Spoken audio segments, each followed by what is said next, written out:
بسم اللہ الرحمن الرحیم۔ السلام علیکم ورحمۃ اللہ وبرکاتہ۔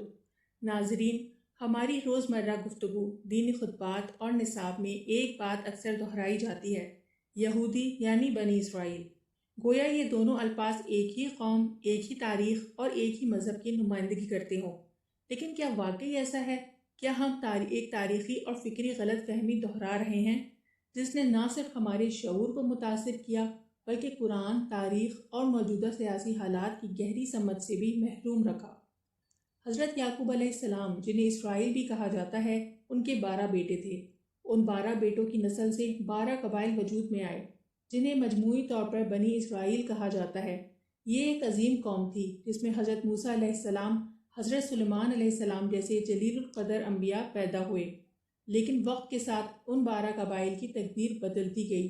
دشمنوں کے حملے، داخلی خلفشار اور اللہ کی ناراضگی کے نتیجے میں 10 قبائل بکھر گئے اور تاریخ میں گم ہو گئے، جبکہ صرف 2 قبائل یہودا اور بنیامین باقی رہے۔ انہی 2 قبائل سے آج کے یہودی وجود میں آئے۔ تو سوال یہ ہے کہ باقی 10 قبائل کہاں گئے؟ کیا وہ تباہ ہو گئے یا کہیں اور منتقل ہو کر نئی شناخت میں زندہ ہیں؟ کیا ممکن ہے کہ ان میں سے کچھ مسلمان ہو گئے ہوں؟ یہ سوالات نہ صرف تاریخی بلکہ آج کی عالمی سیاست اور مذہبی فہم کے لیے بھی اہم ہے۔ حضرت ابراہیم علیہ السلام کو تینوں آسمانی مذاہب میں ابو الانبیاء کا مقام حاصل ہے۔ آپ نے اپنے دور کے باطل نظام کے خلاف اعلان حق کیا اور اللہ تعالیٰ کے حکم سے ہجرت کی۔ آخر کار فلسطین میں آباد ہوئے۔ یہاں سے 2 عظیم نسلیں وجود میں آئیں۔ بڑے بیٹے اسماعیل علیہ السلام کی نسل سے عرب اور اسلام، اور چھوٹے بیٹے حضرت اسحاق علیہ السلام اور ان کے بیٹے یعقوب علیہ السلام کی نسل سے بنی اسرائیل۔ حضرت یعقوب علیہ السلام کے 12 بیٹے بنی اسرائیل کے 12 قبائل کے بانی بنے۔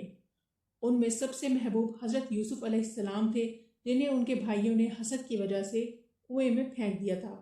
بعد ازاں حضرت یوسف علیہ السلام مصر پہنچے اور اللہ کے فضل سے وہاں کے بادشاہ کے دربار میں مقام پایا اور اپنے خاندان سمیت مصر منتقل ہو گئے۔ ابتدا میں بنی اسرائیل مصر میں خوشحال زندگی گزارنے لگے، مگر وقت کے ساتھ مصری حکومت نے ان کی بڑھتی ہوئی طاقت سے خوف کھا کر ان پر پابندیاں لگائیں۔ آخرکار وہ غلامی اور ذلت کی زندگی گزارنے لگے۔ تب اللہ تعالیٰ نے حضرت موسیٰ علیہ السلام کو ان کی نجات کے لیے منتخب فرمایا۔ حضرت موسیٰ علیہ السلام فرعون کے دربار میں جا کر حق کی دعوت دیتے اور بنی اسرائیل کو فرعون کی غلامی سے نجات دلاتے ہیں، مگر آزادی کے بعد بھی بنی اسرائیل میں نافرمانی اور جھجک سامنے آتی ہے۔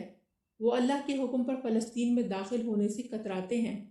وقت کے ساتھ بنی اسرائیل کی جامع شناخت 12 قبائل کے بجائے صرف 2 قبائل یہودا اور بنیامین تک محدود ہو گئی۔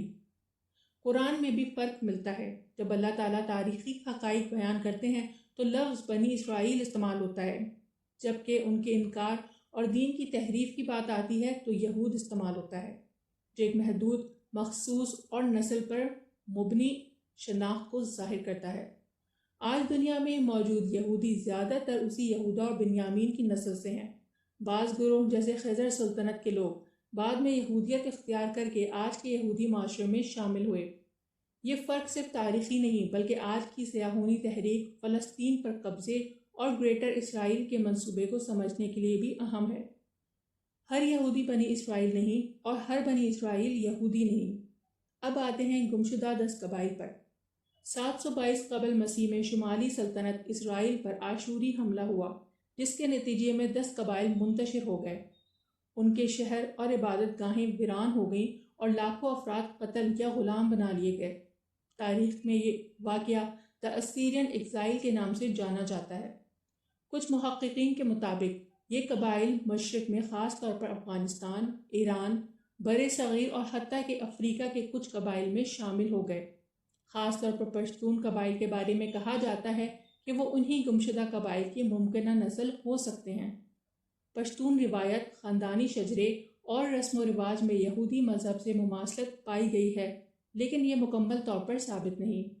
اسی طرح افریقہ کے کچھ قبائل جیسے ایبو اور لمبا کے بارے میں بھی کہا جاتا ہے کہ ان کے رسوم و رواج یہودی مذہب سے ملتے جلتے ہیں۔ اس لیے خلاصہ یہ ہے کہ بنی اسرائیل ایک جامع نسل تھی، 12 قبائل پر مشتمل نبوت کے وارث، اور یہودی ایک مخصوص قبیلے یہودا کی باقیات ہیں۔ باقی 10 قبائل کہیں بکھر گئے، ممکن ہے کہ کچھ مسلمان ہو گئے ہوں اور کچھ آج بھی دنیا میں مختلف شناختوں میں موجود ہوں۔ یہ تاریخی تفریق نہ صرف ماضی کو سمجھنے کے لیے ضروری ہے بلکہ آج کی فلسطین کی صورتحال اور سیاحونی منصوبوں کو سمجھنے کے لیے بھی بنیادی حیثیت رکھتی ہے۔ یاد رکھیں، یہودی بنی اسرائیل نہیں اور نہ ہی اللہ کے چنے ہوئے لوگ ہیں۔ یہ محض الفاظ کا فرق نہیں بلکہ صدیوں پر محیط ایک فکری جنگ کا پہلا مورچہ ہے۔ اگر آپ کو یہ ویڈیو معلوماتی اور آنکھ کھولنے والی لگی تو چینل کو سبسکرائب کریں، ویڈیو کو شیئر کریں اور اپنی رائے کمنٹس میں ضرور دیں، کیونکہ سچ کا پھیلانا ہم سب کی ذمہ داری ہے۔